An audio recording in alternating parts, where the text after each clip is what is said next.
देखिए हम लोग हिंदी साहित्य पढ़ रहे थे और हिंदी साहित्य में हम लोगों ने देखिए हिंदी कहानी के इतिहास का जो डायग्राम है पूरा आप लोग को समझा के अच्छे से बता दिए।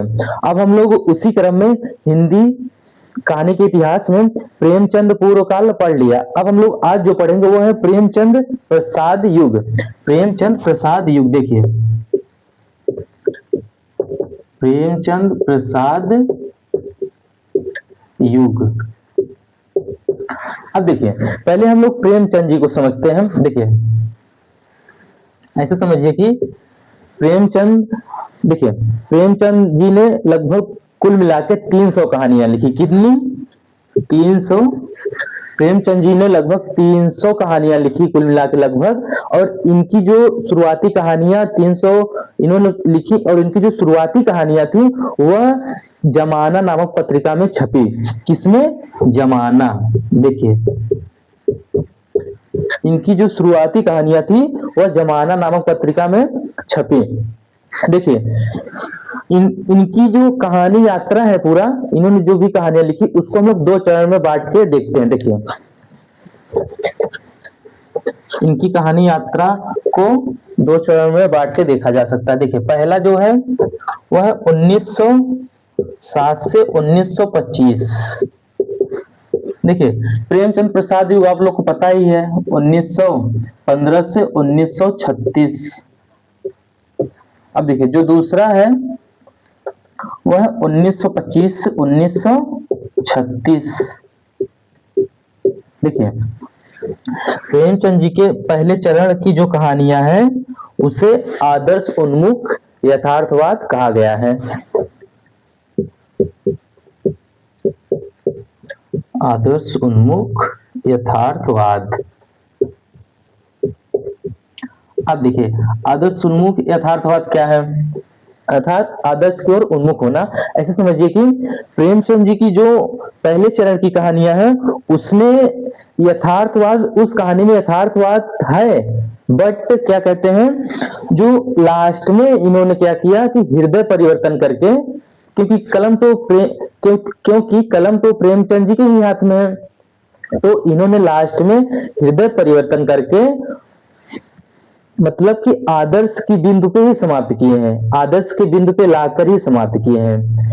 जैसे मतलब इस चरण की कहानी जैसे बड़े घर की बेटी है। देखिए बड़े घर की बेटी। अब इन्होंने क्या किया ऐसे समझिए, आदर्श उन्मुख यथार्थवाद का मतलब ऐसे समझिए कि देखिए जैसे जो कहानी है शुरुआत में इन्होंने यथार्थवाद अच्छे से दिखाया है, बट इन्होंने क्या किया कहानी के अंत में आदर्श के बिंदु पे ही समाप्त किया कहानी, हृदय परिवर्तन करके आदर्श के बिंदु पे ही कहानी समाप्त किया है। तो इसे ही आदर्श उन्मुख यथार्थवाद हम लोग बोल सकते हैं। तो पहले चरण की कहानी, पहले चरण की जो इसमें कौन कौन सी कहानी आएंगी? देखिए बड़े घर की बेटी हम लोग बोल सकते हैं कि शुरुआत प्रेमचंद जी की शुरुआती दौर में सबसे प्रसिद्ध कहानी अगर कोई पूछे तो आप लोग बड़े घर की बेटी बोल सकते हैं। तो पहले चरण की कहानी में बड़े घर की बेटी आ जाएगी और बूढ़ी काकी आ जाएगी। बूढ़ी काकी, और उसमें आप लोग अगर बोलना चाहें तो पंच परमेश्वर भी बोल सकते हैं। पंच परमेश्वर, पंच परमेश्वर। अब देखिए और जो प्रेमचंद जी की दूसरे चरण की कहानी है इसमें यथार्थवाद ठीक ठाक अच्छे से दिखता है। अब देखिए दूसरे चरण की कहानी में आप लोग बोल सकते हैं सदगति, सदगति। और जो दूसरा कहानी है उससे हम लोग बोल सकते हैं पूस की रात। और जो तीसरी कहानी है कफन। देखिए कफन प्रेमचंद जी की अंतिम सबसे प्रसिद्ध कहानी है, वो भी मोस्ट मैच्योर लेवल की कहानी है प्रेमचंद जी की कफन। कफन में इनके कफन कहानी में चरम यथार्थवाद दिखता है। अगर कोई पूछे तो ऐसे कि प्रेमचंद जी कौन सी कहानी में यथार्थवाद बढ़िया से मतलब ठीक ठाक खूब दिखता है तो वह है कफन। कफन में इन्होंने, इनकी जो कफन कहानी है इसमें चरम यथार्थवाद दिखाया है। तो ये हो गया। मेरे ख्याल से प्रेमचंद जी के बारे में अगर आप लिखने का आ गया, प्रेमचंद प्रसाद, अभी प्रसाद जी के बारे में बता रहे हैं, तो आप लोग प्रेमचंद जी के बारे में इतना आराम से लिख लेंगे कि इनकी मतलब इन्होंने लगभग 300 कहानियां लिखी, और इन्होंने जो 300 कहानियां लिखी उसे मानसरोवर के 8 खंडों में संकलित किया गया है। कितने खंडों में? 8 खंडों में संकलित किया गया है। तो हम लोग आराम से बोल सकते हैं कि इन्होंने जो इनकी शुरुआती कहानियां थी वो जमाना नामक पत्रिका में छपी, और इन्होंने लगभग कुल 300 कहानियां लिखी जो मानसरोवर के 8 खंडों में संकलित किया गया। फिर इनकी कहानियों की यात्रा को हम लोग 2 चरण में बांट सकते हैं। पहला चरण ये हो गया, दूसरा चरण ये हो गया। अब ये पहले चरण की कहानी हो गई और ये दूसरे चरण की कहानी हो गई। इतना आप लोग आराम से लिख देंगे। अब हम लोग देखेंगे प्रसाद। अब देखिए हम लोग प्रसाद जी को देखते हैं।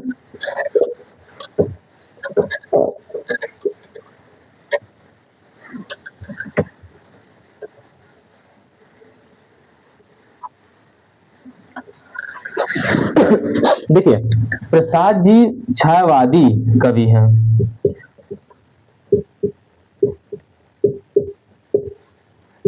देखिए प्रसाद जी छायावादी कवि हैं। छायावादी में कुल मिला के 4 कवि हैं, और 4 कवि में जो सबसे वरिष्ठ कवि हैं वह प्रसाद जी हैं। और देखिए ऐसे समझिए, देखिए प्रसाद जी का जो दृष्टिकोण है वह है स्वच्छंदतावादी दृष्टिकोण, और प्रेमचंद जी का जो दृष्टिकोण है वह सामाजिक यथार्थवाद दृष्टिकोण है। ये अंतर है। अब देखिए प्रसाद जी की जो पहली कहानी है, इनके कहानी से शुरू करते हैं। देखिए प्रसाद जी की जो कहानी है, प्रसाद जी की जो पहली कहानी है वह है ग्राम। कौन सी है? ग्राम। ग्राम 1911 में लगभग लिखी गई, और ये इनकी पहली कहानी है। उसके बाद हम लोग बोल सकते हैं पुरस्कार, फिर आकाशदीप,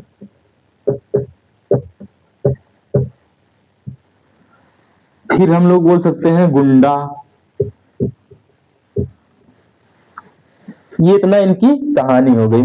अब देखिए अगर इनके नाटक देखें, नाटक के दुनिया में तो इनका पूरा इतिहास है इन्हीं के नाम से।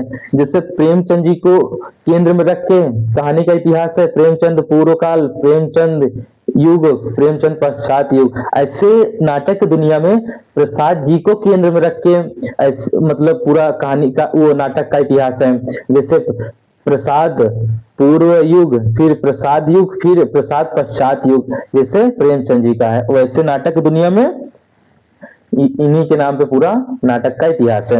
अब देखिए नाटक में जो हम लोग के पाठ्यक्रम में लगा है वह स्कंदगुप्त।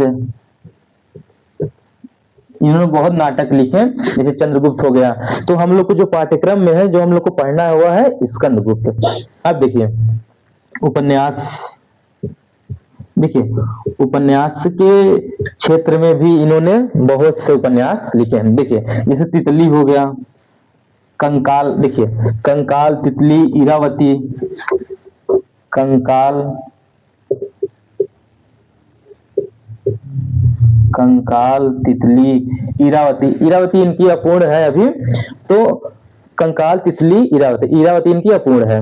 अब देखिए और इनकी जो विशेषता है यहाँ ऊपर समझाते हैं। इतना आप लोग को मेरे ख्याल समझ आ गया होगा। अब देखिए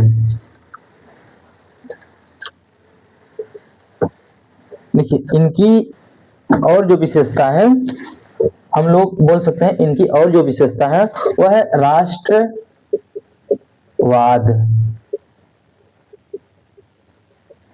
राष्ट्रवाद, वो भी कौन सा राष्ट्रवाद? सांस्कृतिक वाला, मतलब कि ये वाला भाव।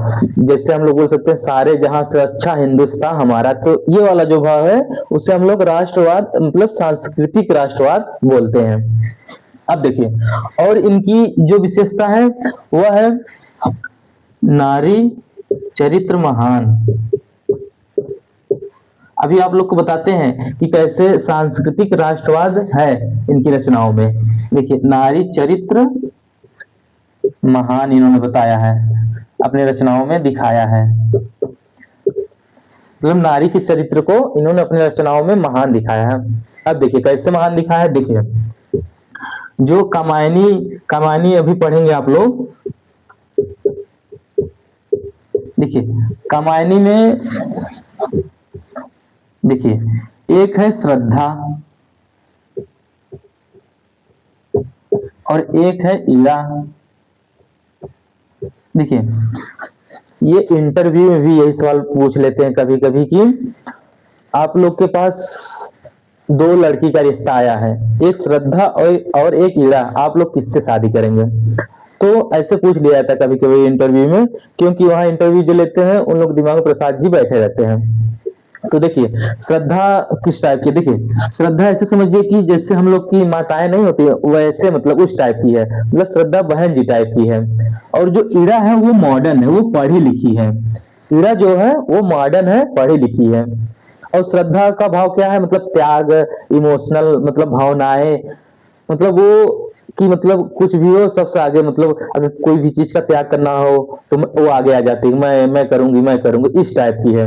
और मतलब कोई भी चीज हुआ तो वह इस टाइप की है श्रद्धा। और जो ईरा है वो पढ़ी लिखी हो, मॉडर्न है।